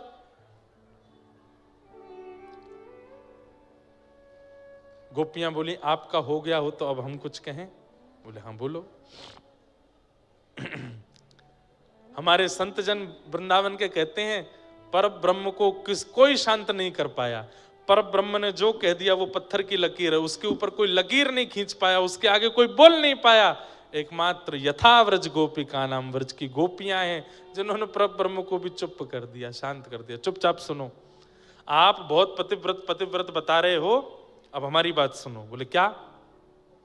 मैवं विभोर्हति भवान गदितुम ऋषंशम संत्यज्य सर्व विषयांस्तव पादमूलम भक्ता भजस्व दुर्वग्रहमात्यजास्मान् देवो यथादि पुरुषो भजते मुमुक्षु। आज मुझे पता नहीं चला समय का, मैंने सोचा कि अभी तो 12:30 हो रहे होंगे, ये तो 12:45 हो गए।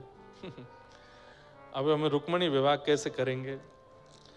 अब रुक्मणी विवाह तो पिछले कई कथाओं से हम कर ही नहीं पा रहे, रास तक ही पहुंच पाते हैं, तो हम कहते हैं चलो राधा कृष्ण विवाह कर लो, रास में श्री प्रिया प्रियतम मिल लेंगे, वही विवाह हो जाएगा। सुनिए ठाकुर जी, गोपियां क्या कह रही हैं? बोले नाथ आप हमसे कहते हो पतिव्रता धर्म, अरे आप कौन हो? बोले कौन हूं मैं? बोले आप जगतपति हो। हमारे पति, हमारे पतियों के पति, हमारे पतियों के भी जो श्रेष्ठ हैं उनके भी पति, आप जगतपति हो। ये पतिव्रता धर्म सांसारिक पुरुषों में लागू होता है, सांसारिक स्त्रियों में लागू होता है, परमात्मा में थोड़ी लागू होता है। आप तो जगतपति हो। विवाह के पश्चात भी एक पत्नी के 2 पति हैं ही, एक वो पति जिसने उसके शरीर से विवाह किया और एक आत्मा का पति परमात्मा।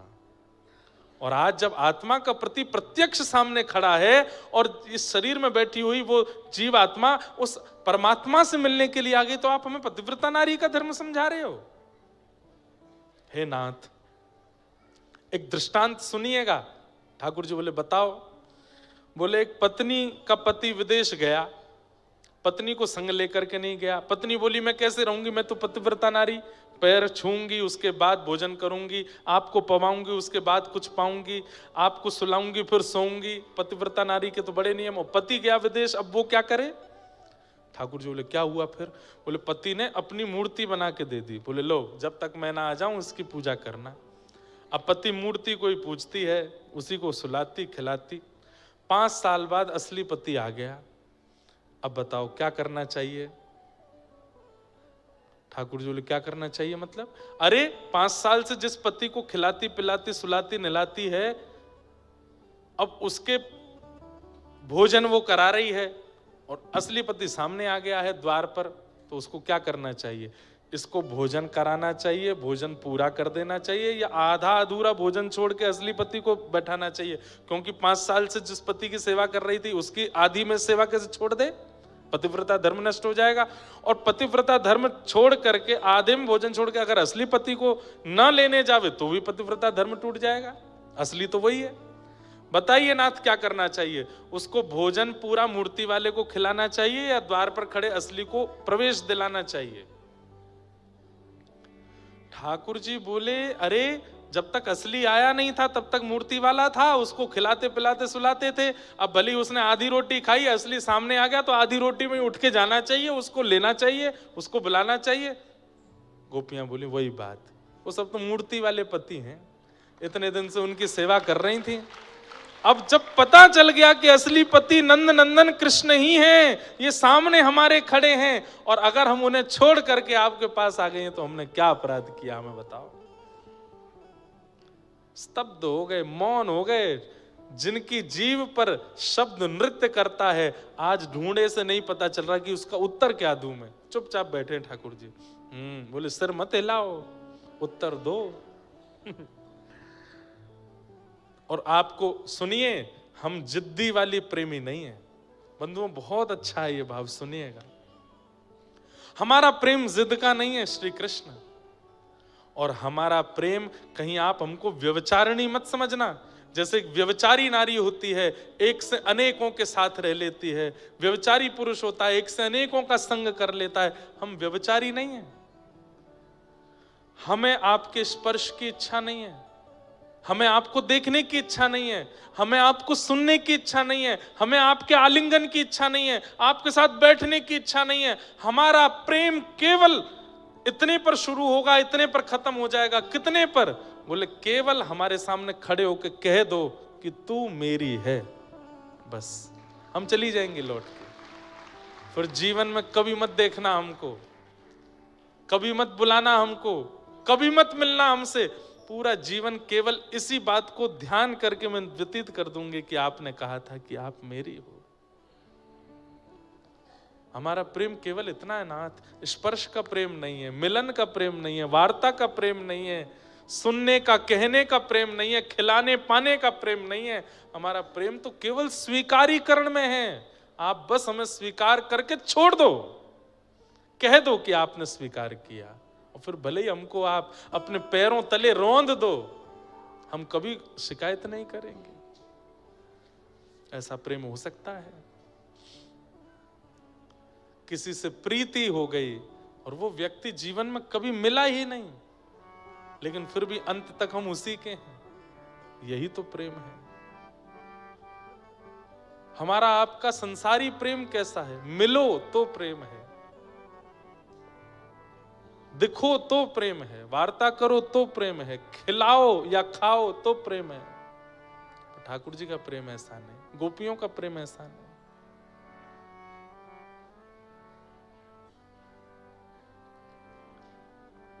श्याम सुंदर सदा हमको प्यारे रहे, हम उन्हीं के रहे, वो हमारे रहे। श्याम सुंदर सदा हमको प्यारे रहे, हम उन्हीं के रहे, वो हमारे रहे। जिस डगर से मुरलिया की धुन आएगी, जिस डगर से मुरलिया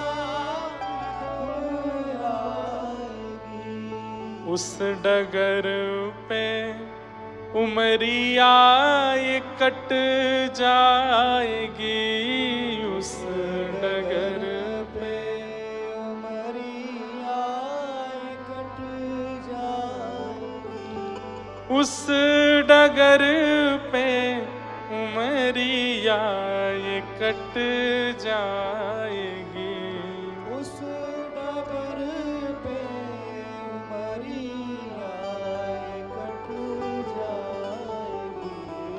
उनकी तस्वीर मन में बसाए रहे, हम उन्हीं के रहे, वो हमारे रहे। श्याम सुंदर सदा हमको प्यारे रहे, हम उन्हीं के रहे, वो हमारे। मोह माया की नदियाँ बही जा रही, मोह माया की नदियाँ बही जा रही, मन की ममता को खींचे चली जा रही, मन की ममता को खींचे चली जा रही। हम भंवर में रहें या किनारे रहें, हम उन्हीं के रहें, वो हमारे रहें। श्याम सुंदर सदा हमको प्यारे रहे, हम उन्हीं के रहे, वो हमारे। प्रेम पीयूष की धार बहती रहे, प्रेम श्रीमद् भागवत के अच्छे वक्ता हमारे ब्रजमंडल के श्री पीयूष जी महाराज, उनका ये भाव है, प्रेम पीयूष। वे अभी तो निकुंज में हैं, ठाकुर जी के श्री चरणों में विराज गए। कितना सुंदर भाव है।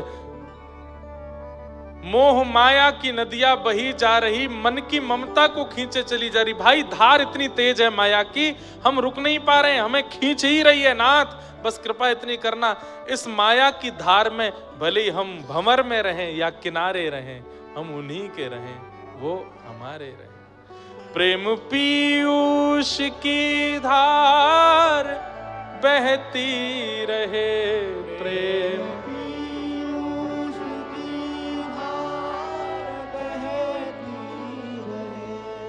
नित्य घन श्याम रसना ये कहती रहे, नित्य घन श्याम रसना ये कहती रहे, नित्य घन श्याम रसना ये कहती रहे, नित्य घन श्याम रसना ये कहती रहे। अपने तन मन को मोहन पे वारे रहे, हम उन्हीं के रहे, वो हमारे रहे।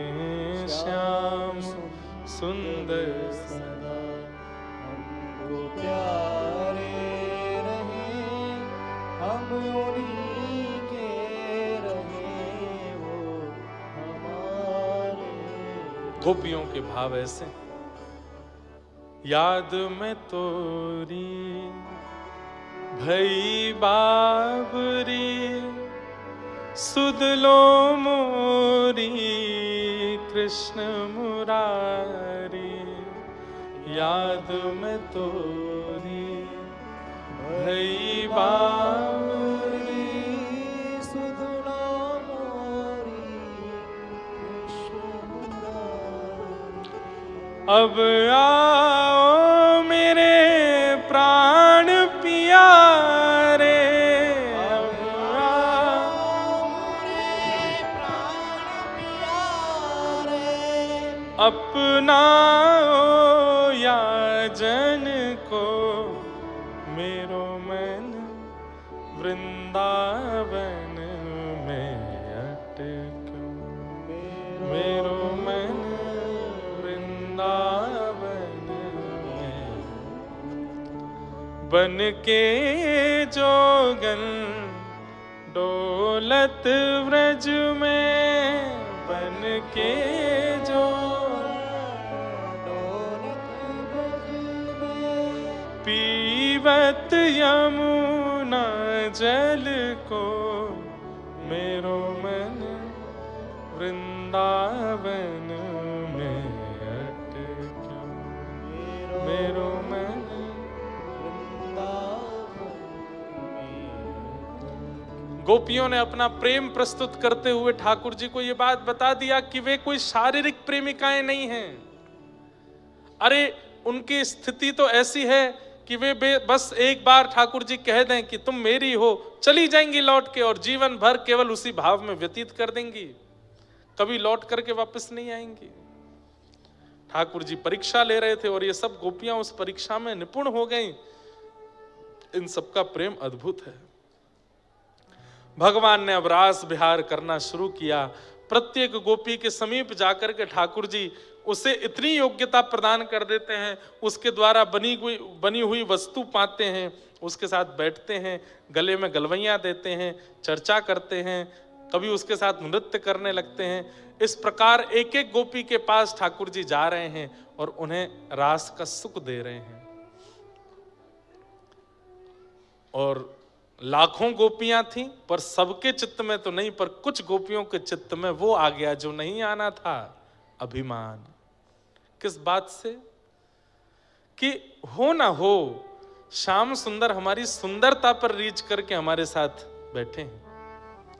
ये त्रिभुवन सुंदर हैं और हम जगत सुंदरी हैं, ये इसीलिए हमारे पास बैठे हैं।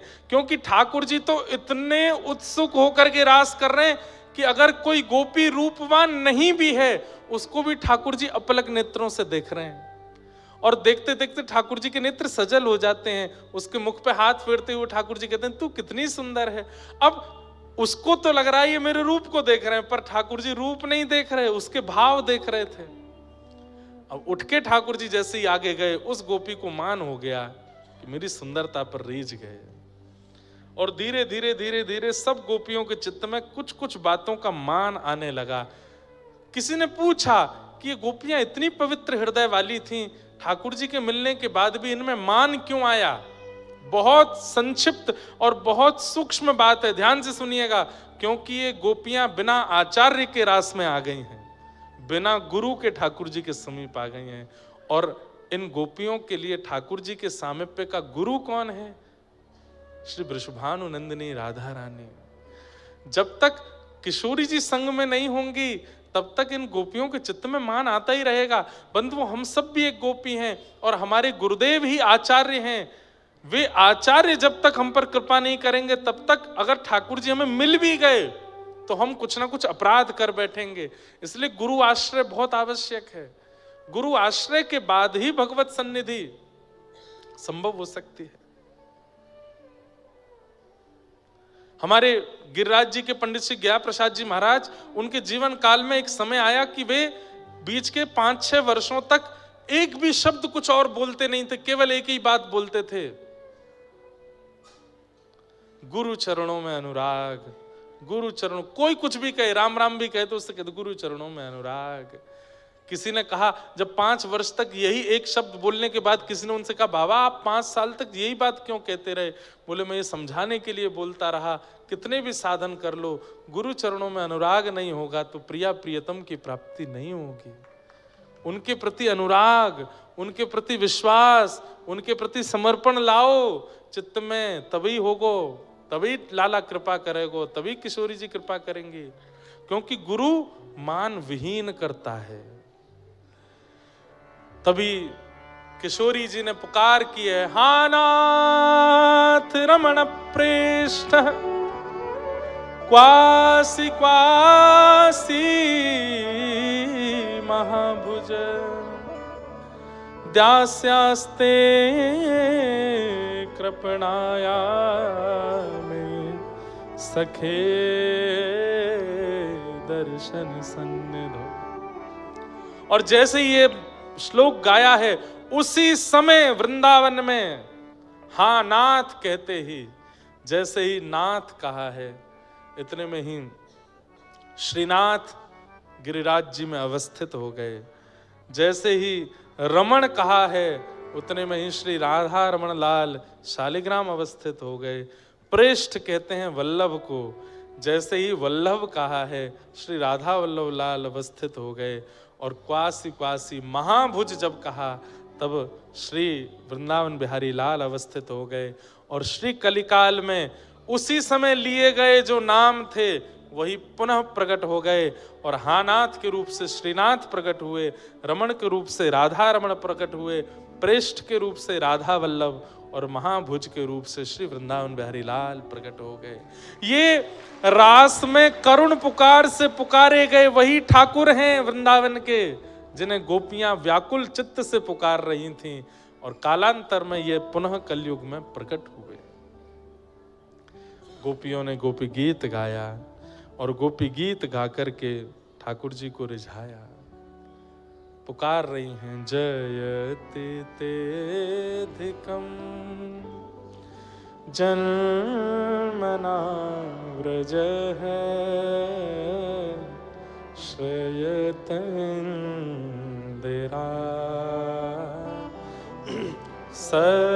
सस्वदत्र दैत दृश्यता दीक्षुतावक स्त्वयि धृता सब स्वाम विचिन्वते। गोपियों ने गोपी गीत। बंधुओं, एक बात कहूं, मेरे मन में कभी कभी आता है, लोग हनुमान चालीसा का पाठ हनुमान जी के सामने बैठ के करते हैं, तो मुझे कभी कभी ऐसा लगता है हनुमान जी नहीं चाहते कि तुम हनुमान चालीसा का पाठ उनके सामने करो, एकांत में बैठ के करो, कहीं वृक्ष के नीचे बैठ के कर लो, मंदिर के पीछे बैठ के करो, सामने बैठ करके तो उनके प्रिय राघव जी का कोई भाव सुनाओ जो उनको प्रिय लगता है, उनको जो प्रिय लगे वो भाव उन्हें सुनाओ। और मेरे कहे से अगर अनुभव लगे तो श्री हनुमानगढ़ी के हनुमान जी के सामने बैठ के एक बार गोपी गीत गा के सुनाओ, हनुमान जी को गोपी गीत सुनाओ। हनुमान जी वो स्वयं भी एक गोपी हैं, वो स्वयं भी ठाकुर जी की प्राप्ति के लिए विचलित हैं। जब गोपी गीत का पाठ उन्हीं के सामने होगा तो वो सुन के प्रसन्न नहीं होंगे, बगल में बैठ के वो भी गाएंगे। और क्या पता, अब हमारी तो इतने स्वर नहीं, हमारी तो इतनी आवाज नहीं कि ठाकुर जी सुने, पर हम हनुमान जी के सन्मुख बैठ के गाएंगे तो हनुमान जी संग गाएंगे तो उनकी आवाज तो पहुंचेगी।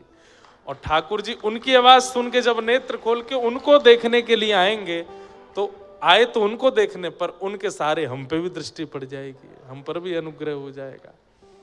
तो महादेव के सामने, हनुमान जी के सामने बैठ कर के कभी मन हुआ करे ना, मैं तो कहा है विश्वनाथ कभी जाओ, काशी विश्वनाथ मंदिर में खूब आप जो मन करे वो करो, पर निकलते समय मंदिर के कोने में बैठ के गोपी गीत सुना देना, क्योंकि वही महादेव पूरे विश्व में महाकाल बन के, विश्वनाथ बन के, केदारनाथ बन के बैठे हैं, पर वही हमारे वृंदावन में श्री गोपेश्वर महादेव के रूप में बैठे हैं, गोपेश्वर बन करके बैठे हैं।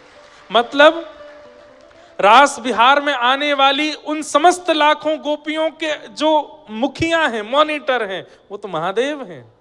ये अंतरंग रूप है रास का, भाव का, इसमें सबका प्रवेश नहीं है। सब देवादिदेव महादेव को विशाल ही मानते हैं, हनुमान जी को विकराल ही मानते हैं, पर हमारे व्रज में आवे के बाद तो सब गोपी बंजाम है, सब ठाकुर जी को प्राप्त करने के लिए सहचरी रूप में विराजते हैं।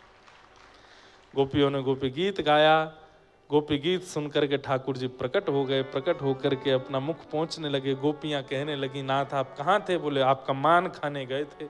गोपियों का मान दूर हुआ, किशोरी जी भी आ गई थी। जितनी गोपी ठाकुर जी ने उतने रूप धारण किए।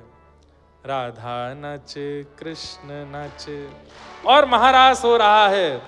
और इस महारास में देवादिदेव भी पधारे हैं, हनुमान जी भी पधारे हैं, ऋषि भी पधारे हैं, गंधर्व भी पधारे हैं, आकाश से सूर्य चंद्र भी पधारे हैं, तारामंडल भी पधारे हैं, नदियां भी पधारी हैं, वृक्ष वल्लरी भी पधारे हैं, क्योंकि आज श्री वृंदावन धाम में महारास हो रहा है। सब आनंद के साथ श्री ठाकुर जी के साथ महारास कर रहे हैं। आप सबको बहुत बहुत जय श्री कृष्ण, जय सिया राम, जय सिया राम, जय श्रीमन नारायण, जय श्रीमन नारायण। कल कथा का विश्राम दिवस है बंधुओं, आप सब लोग कल भी पधारें। हमारे हनुमानगढ़ी के पावन प्रांगण में बहन जी के द्वारा सुंदर ये आयोजन चल रहा है। कल इसका विश्राम है।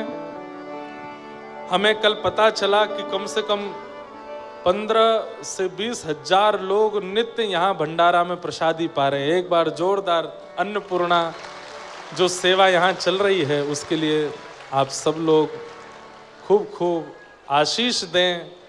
इस स्थान के सब कार्यकर्ताओं को जो यहाँ लगे हैं इस व्यवस्था में, आप सब लोग भी खूब अपना योगदान वहाँ करके जाइएगा। सबको बारंबार प्रणाम करते हैं। जय श्री कृष्ण, जय श्री कृष्ण, जय सिया राम, जय सिया राम, जय श्रीमन नारायण, जय जय श्री राधे। जय श्री